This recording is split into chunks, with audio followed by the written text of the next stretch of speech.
गुरु प्यारी साध संगत जी, आज फिर से एक सुंदर सी साखी आप सभी को सुनाने जा रही हूँ।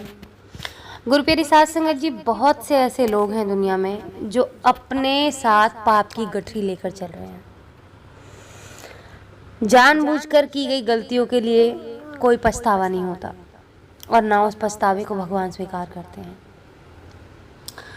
आज एक ऐसी ही साखी आप सभी को सुनाने जा रही हूँ कि इस तरह के लोग होते हैं जो पाप की गठरी अपने सीने पे लेकर चलते हैं। उनको पता होता है कि उन्होंने पाप किया है, लेकिन फिर भी वो अपने पाप को स्वीकार करने के लिए तैयार नहीं होते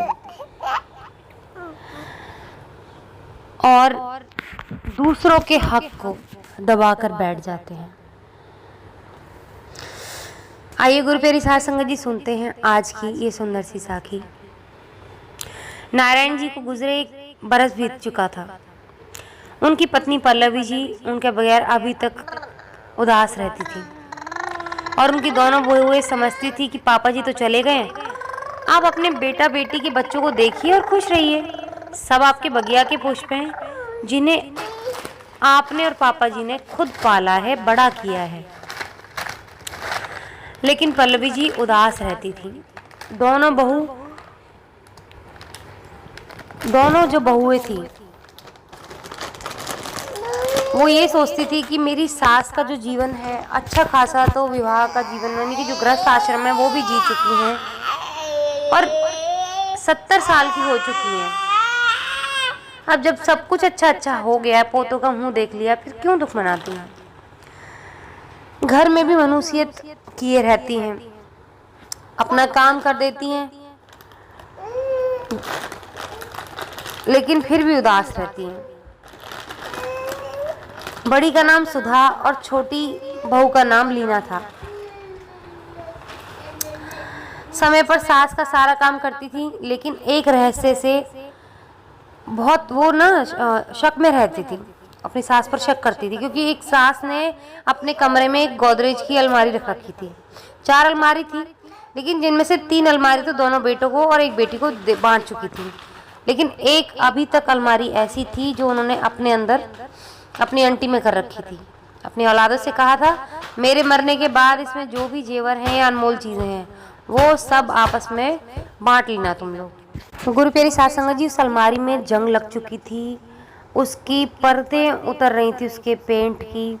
बच्चे कहते थे कई बार कि मम्मी इसको पेंट करा लो, ये बहुत पुरानी सी हो गई है, लेकिन वो अपने बच्चों को डांट दिया करती, लड़कों को, और कहती कि तुम चुपचाप रहो, खबरदार जो मेरी मर्जी के बिना मेरी अलमारी को किसी ने हाथ लगाया तो। अब उसमें क्या था ये सब लोग जानना चाहते थे, लेकिन जो पल्लवी जी की बोली थी बहुत कड़वी थी, इसलिए वो सबको रोक देती थी।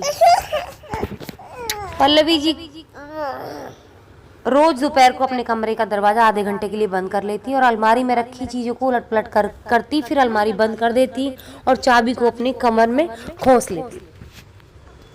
यही रोज दिन का काम, जिससे दोनों बहू बहुत खार खाती थी कि ना जाने बुढ़िया इस अलमारी में कुबेर का खजाना रखे हैं क्या, या पाप की गठरी रखी हुई है कोई। दोनों के मन में अपनी सास के लिए बहुत शक पैदा हो गया।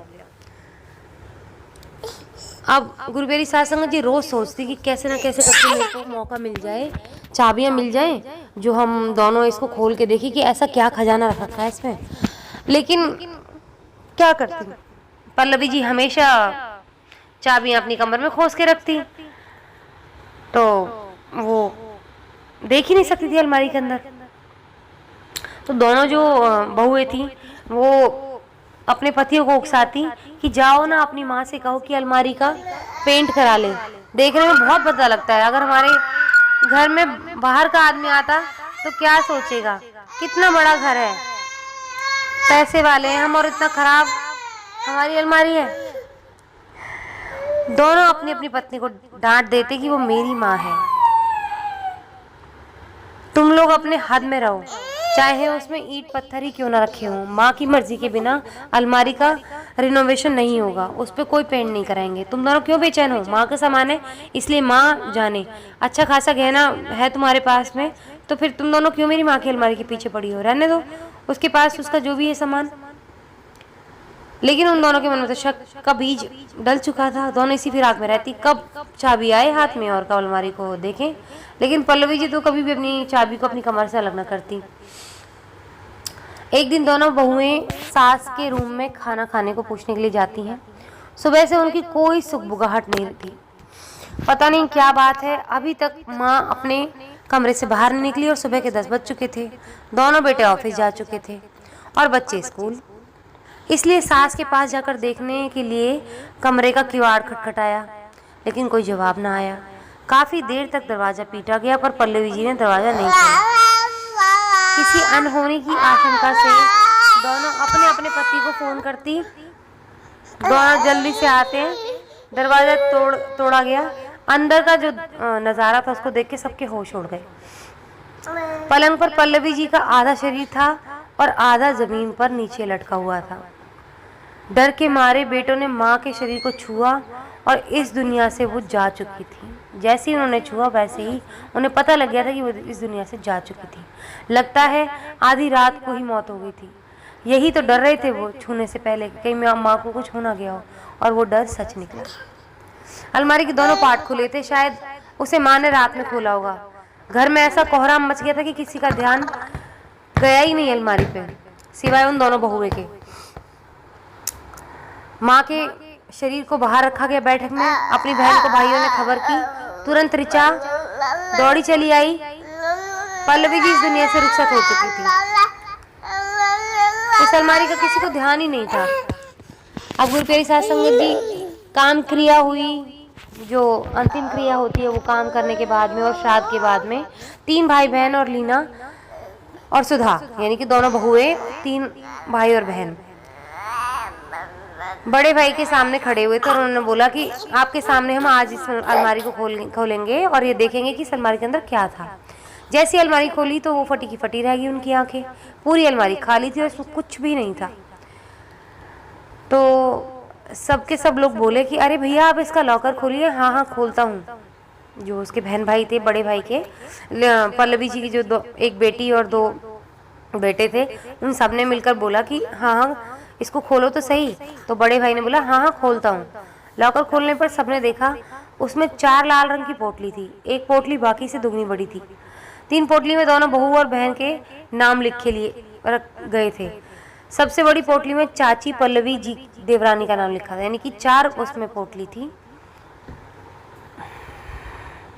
जिनमें से 3 पोटली में दोनों बहुओं के नाम लिखे हुए थे और एक बहन का। तो 3 पोटली तो उनमें बांट दी गई।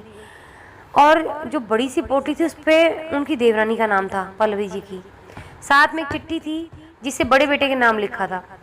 उन्होंने लिखा कि मेरे मरने के बाद बड़ी पोटली सुभद्रा के हवाले कर देना। ये जेवर मेरी सास का है, जिसे मैंने उनसे संभाल कर रखने के बहाने से हथिया लिया था। मेरी सास जीते जी गहनों को बांटना चाहती थी, लेकिन मैं लालच में आकर नहीं दे पाई। सास कलप कलप कर इस दुनिया से चली गई। जाते जाते मुझे श्राप दे गई कि तू कभी खुश नहीं रहेगी।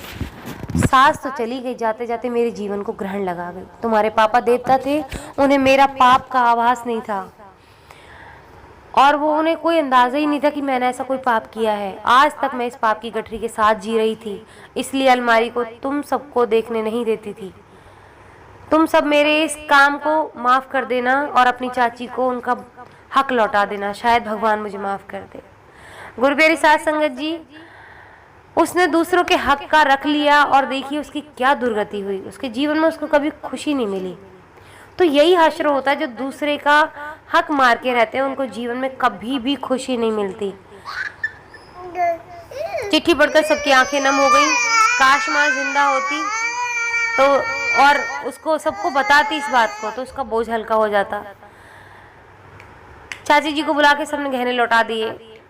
वो चाहते तो इन गहनों को रख के और पाप कमा सकते थे और अपनी माँ के नाम को छुपा सकते थे कि हमारी माँ ने पाप किया था ऐसा, तो उसके किए गए पाप को पुण्य में बदल सकते थे।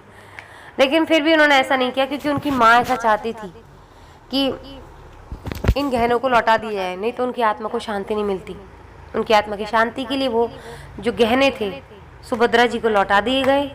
सबके मन में जो मलाल था कि उस अलमारी में ऐसा क्या था जिसे पल्लवी जी किसी को नहीं बताना चाहती थी, अब पश्चाताप में बदल चुका था। दोनों बहुओं के मन में सास के लिए जो कड़वाहट थी वो खत्म हो गई थी। उन्होंने जीते जी अपने पाप की गठरी को छुपाया था, इसलिए किसी के सामने अलमारी को खोला जाना कभी भी उन्होंने सही नहीं समझा। उन्होंने अपनी गलती मानकर अपने बच्चों को ये सबक दिया कि बेईमानी करना पाप है। जो लोग गुरु प्यारी साध संगत जी छोटे बड़े हक मार लेना, वो लोग जिंदगी में कभी भी खुश नहीं रहते, हमेशा दुख में रहते हैं। जिंदगी के अंतिम वर्षों में यानी कि लास्ट स्टेज में भी वो दुख और बढ़ता जाता है, जिंदगी कड़वाहट से भर जाता है। आओ जिसका जो भी हक है वो लौटा दे, और किसी से माफ़ी मांगनी है तो जल्द से जल्द मांग लें या माफ़ कर दें। देखिएगा जिंदगी खुशियों से भर जाएगी। गुरु प्यारी साध संगत जी, आज की साखी से हमें यही शिक्षा मिलती है कि हमें कभी किसी का हक नहीं मारना चाहिए। कितनी दुखी रहती थी पल्लवी जी। एक वो गहने लेके उन्होंने सोचा कि मैं सबके गहने को मैं ही खा जाऊंगी, सुभद्रा के हक को भी मैं पहन लूंगी। लेकिन क्या हुआ, आखिर में जिंदगी की सारी खुशियां चली गई, पति चला गया। उसके बाद उनके जीवन में वो कचोटती रही सास की बात, और वो ऐसे उनके सीने में सुई की तरह चुभती रही। कभी वो सुखी रह ही नहीं पाई। सब कुछ देखने के बाद में भी वो सुखी नहीं रह पाई। तो ऐसा ही होता है कि जो लोग दूसरे के हक का मारते हैं उन्हें जीवन में कभी सुख नहीं मिलता, और उनके जीवन के अंतिम जो क्षण होते हैं बहुत दुखदायी हो जाते हैं। मौत भी नहीं मिलती उन्हें ठीक से। आज इसी के साथ इस सुंदर सी साखी को यहीं समाप्त करना चाहूँगी। मिलती हूँ आपसे अपनी अगली वीडियो में नई साखी के साथ। तब तक के लिए खुश रहें, सुमिरन करते रहें, सच्ची सेवा करते रहें।